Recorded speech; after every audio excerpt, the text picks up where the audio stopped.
नमस्कार प्रिय दर्शकों, स्वागत है आप सभी का आपके अपने YouTube चैनल पर। मैं पंडित नितिन शास्त्री आज के इस एपिसोड में आप सभी भक्तों का बहुत बहुत स्वागत करता हूं। प्रिय भक्तजनों, माता रानी की कृपा आप सभी के ऊपर बनी रहे और उनका आशीर्वाद आपको सदैव प्राप्त होता रहे। आज के इस एपिसोड में मैं आपको बताऊंगा कि द्वापर युग में श्री कृष्ण भगवान ने कलयुग के वो 5 कड़वे सत्य जो पांडवों को सुनाए थे वो क्या थे और किस प्रकार से भगवान श्री कृष्ण ने उस समय ही महाभारत काल के समय कलयुग की व्याख्या कर दी थी। बहुत ही गहन विषय है कि उस समय में भगवान वासुदेव ने क्या व्याख्यान पांडवों को बताया था और उनमें से कितनी बातें आज सत्य हो रही हैं। 5 ऐसे कड़वे सत्य जो पांचों पांडवों को महाराज श्री कृष्ण द्वारा बताए गए थे, क्योंकि उनके मन में कलयुग को जानने के लिए जिज्ञासा थी कि कलयुग कैसा होगा, कलयुग में लोग कैसे होंगे, उनका आचरण, खान पान, उनका व्यवहार कैसा होगा। तो प्रिय भक्तजनों, वीडियो को शुरू करने से पहले अगर आप चैनल पर पहली बार आए हैं तो चैनल को सब्सक्राइब करने के बाद बेल का निशान ज़रूर दबा लेंगे, जिससे आपको आने वाली हर वीडियो सबसे पहले प्राप्त हो सके। तो चलिए अब शुरू करते हैं आज का यह एपिसोड। बात द्वापर युग की कर रहे हैं भगवान श्री कृष्ण के महाभारत काल के समय की। उस समय 5 पांडवों ने भगवान श्री कृष्ण जी से कलयुग के बारे में जानने की इच्छा जाहिर की।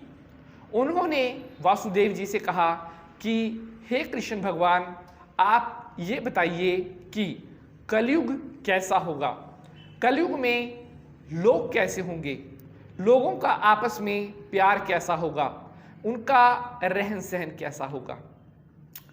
उनकी इस जिज्ञासा को देखकर भगवान श्री कृष्ण जी थोड़ा मुस्कुराते हैं और फिर पांचों पांडवों को बुलाकर कहते हैं कि इस प्रश्न का उत्तर देने से पहले मैं तुम्हें कुछ कहता हूं, तुम वैसा ही करना। तो इस पर पांडव कहते हैं जी बिल्कुल। तो श्री कृष्ण भगवान कहते हैं कि तुम पांचों पांडव जंगल में जाओ और वहां से आने के बाद तुमने वहां पर क्या देखा यह मुझे बताना। तो भगवान श्री कृष्ण जी की आज्ञा पाकर पांचों पांडव वन के लिए प्रस्थान कर लेते हैं और वन में पहुंचते ही पांचों पांडव अलग अलग दिशाओं के लिए निकल जाते हैं। वन में रहने के बाद जब पांचों पांडव लौट करके भगवान श्री कृष्ण जी के पास आते हैं तो सबसे पहले युधिष्ठिर महाराज श्री कृष्ण जी के समीप जाते हैं और कहते हैं कि मैंने एक 2 सूंड वाला हाथी देखा, इसका क्या मतलब है। भगवान श्री कृष्ण जी कहते हैं कि हे युधिष्ठिर, तुमने 2 सूंड वाला जो हाथी देखा कलयुग में, इसका मतलब होगा कि कलयुग में जो राजा शासन करेगा वह बोलेगा कुछ और, करेगा कुछ और, अर्थात अपने राज्य में वह दोनों ओर से शोषण करेगा, बड़ी बड़ी बातें करेगा, बड़े बड़े वादे करेगा, वादों को पूरा नहीं करेगा, कहेगा बहुत बड़ी बड़ी बातें विस्तार पूर्वक, लेकिन उन किसी भी बातों में से किसी के वादों पर वह खरा नहीं उतरेगा, जैसा कि कलयुग में हो भी रहा है। तो अब बारी थी भीम की। भीम कहता है कि हे श्री कृष्ण भगवान, मैंने तो वन में एक गाय माता को देखा है जो कि अपने जन्म दिए हुए बछड़े को इतना चाट रही थी कि उसके चाटने से बछड़े की त्वचा फट जाती है और उसका रक्त निकलने लगता है। बड़ा ही मार्मिक दृश्य था। इस पर भगवान श्री कृष्ण कहते हैं कि कलयुग में माता पिता ऐसे होंगे जो अपने बच्चों को इतना ज़्यादा लाड करेंगे, इतना ज़्यादा संरक्षण देंगे कि उसी लाड प्यार के कारण उनके बच्चे इतने ज़्यादा बिगड़ जाएंगे कि बाद में फिर उनको पछताना पड़ता है, क्योंकि वे बच्चे फिर उनका कहा नहीं मानते और वे बच्चे फिर उनको बाद में कष्ट ही देते हैं। अर्थात कलयुग में दूसरे साधुओं के पास जाकर के लोग उनके चरणों में माथा टेकते हैं, उनको प्रणाम करेंगे, साधुओं के पास जाएंगे, बहुत समय साधुओं के पास रहेंगे। यह अच्छा है, साधुओं के पास जाना अच्छा है, लेकिन अगर उनमें से स्वयं में से किसी का पुत्र साधु बना तो सोचेंगे कि मेरा पुत्र किस राह पर चल पड़ा है। अर्थात अगर स्वयं का पुत्र भक्ति के मार्ग पर निकल पड़ा तो सोचेंगे कि इसने तो अपना जीवन नष्ट कर लिया। तब भगवान श्री कृष्ण जी वास्तविकता बताते हैं कि कलयुग में आपका पुत्र आपका नहीं होगा, वह आपकी पत्नी का हो जाएगा। आपकी जो पुत्री होगी वह आपकी न होकर के अपने पतियों की होगी। अर्थात कलयुग में संतान दूसरों की हो जाएगी, आपका कहा नहीं मानेगी। अब बारी थी अर्जुन की। अर्जुन ने देखा, अर्जुन जब जंगल में गया था तो उसने वहां पर देखा था एक पक्षी जिसके पंखों पर वेद की ऋचाई लिखी हुई थी, लेकिन वह पक्षी एक मांस का भक्षण कर रहा था। यह बात श्री कृष्ण जी को अर्जुन बताता है। तब श्री कृष्ण भगवान जी कहते हैं कि हे अर्जुन, इसका अर्थ यह है कि कलयुग में जो आडंबर करेंगे, जो स्वयं तो बाहर से बहुत दिखावा करेंगे लेकिन अंदर से दूसरों का शोषण करेंगे, बड़े बड़े वेद पुराण पढ़ेंगे लेकिन उनके मन में कहीं ना कहीं यही रहेगा कि मैं किस प्रकार से अपनी धन संपत्ति को कई गुना, दो गुना, तिगुना कर दूं। अर्थात लालच की सीमा नहीं रहेगी, लाभ बढ़ेगा तो उनका लोभ बढ़ेगा। अब नकुल की बारी थी, तो नकुल भगवान श्री कृष्ण जी के पास आते हैं और कहते हैं कि हे वासुदेव, मैंने देखा कि एक बड़ी चट्टान ऊपर से गिरती है और बड़े बड़े वृक्ष उसको रोकने में सफल नहीं हो पाते, लेकिन वहीं पर एक बहुत छोटा पेड़ उस चट्टान को रोक लेता है। इसका क्या अर्थ है? तब श्री कृष्ण भगवान थोड़ा मुस्कुराते हैं और कहते हैं कि हे नकुल, इसका अर्थ यह है कि कलयुग में बुद्धि खत्म हो जाएगी, मनुष्य की सोचने की क्षमता बहुत कम हो जाएगी। बड़े बड़े निर्णय अपनी मूर्खता से इंसान अपने आप को कष्ट में डाल लेगा। धन संपत्ति आदि होने के बावजूद भी मनुष्य स्थिति को संभाल नहीं पाएगा। केवल एक हरि का नाम ऐसा होगा जो कलयुग में मनुष्य को संकट से बचा सकता है, जो मनुष्य को मोक्ष दिला सकता है।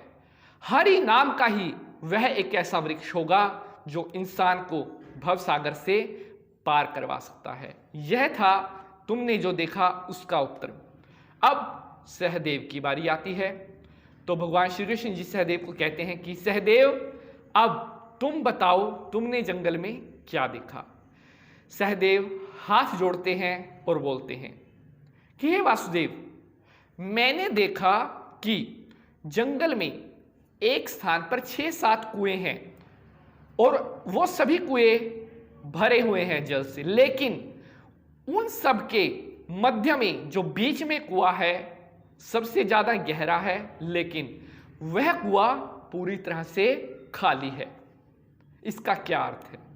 श्री कृष्ण जी कहते हैं कि हे सहदेव, इसका अर्थ है कि कलयुग में मनुष्य जिसके पास धन होगा अपनी पुत्री के विवाह में अनावश्यक रूप से खर्च करेगा, अत्याधिक इतना खर्च करेगा दिखावे के लिए कि वह यह नहीं सोचेगा कि मैंने कितना खर्च कर दिया। उसे इतना भी ज्ञात नहीं होगा कि मैंने अपनी पुत्री के विवाह में कितना धन खर्च किया है, यानी कि जितनी आवश्यकता भी नहीं होगी मनुष्य वह व्यर्थ खर्च करेगा। जरूरत के अनुसार मनुष्य कभी खर्च नहीं करेगा। लेकिन अगर बात जरूरत की आएगी, जिस चीज को प्यास लगेगी या जिसको भूख होती है वह कलयुग में बेचारा भूखा ही रह जाएगा।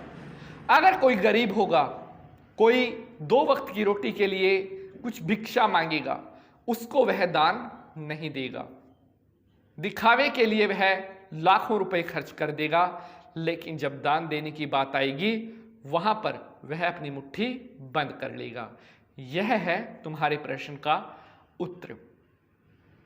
भगवान वासुदेव के मुख से 5 पांडवों को उत्तर सुनने के बाद 5 पांडव विनम्रता पूर्वक हाथ जोड़ करके कहते हैं कि हे वासुदेव भगवान, आपने बहुत ही सुंदर वर्णन और कलयुग का बहुत सत्य वर्णन किया है।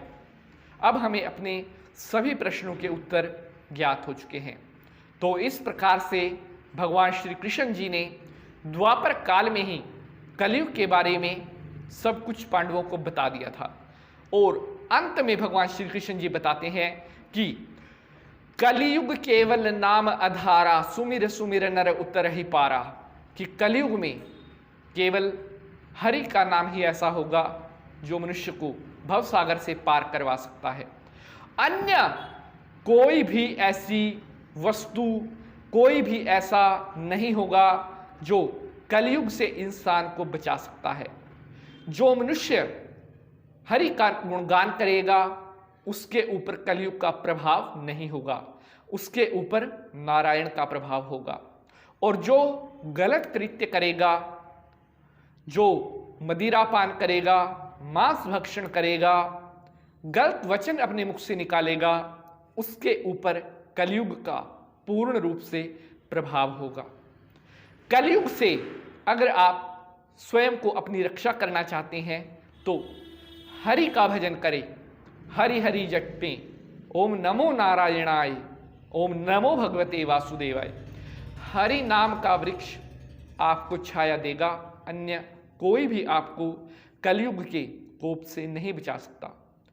तो प्रिय साथियों, इस प्रकार से भगवान वासुदेव ने 5 पांडवों को कलयुग के बारे में विस्तार पूर्वक बताया। आशा करते हैं आज के इस एपिसोड में दी गई यह जानकारी आप सभी को बेहद पसंद आई होगी। प्रिय भक्तजनों, आप वीडियो को ज़्यादा से ज़्यादा लाइक ज़रूर कीजिए करें, क्योंकि अगर आप वीडियो को लाइक करते हैं तभी हमें मोटिवेशन मिलता है कि आपको वीडियो पसंद आई है। मैं आपसे करबद्ध निवेदन करता हूं कि वीडियो को लाइक ज़रूर किया करें और अपना प्यार बनाए रखें। प्रिय साथियों, आज के लिए बस इतना ही। अगले अंक में किसी नए विषय के साथ प्रस्तुत होंगे। तब तक के लिए आज्ञा दीजिए। जय माता की। माता रानी आप सभी भक्तों का कल्याण करे। कृष्णाय वासुदेवाय, देवकी नंदनाय च नंद गोप कुमाराय, श्री कृष्णाय नमो नमः।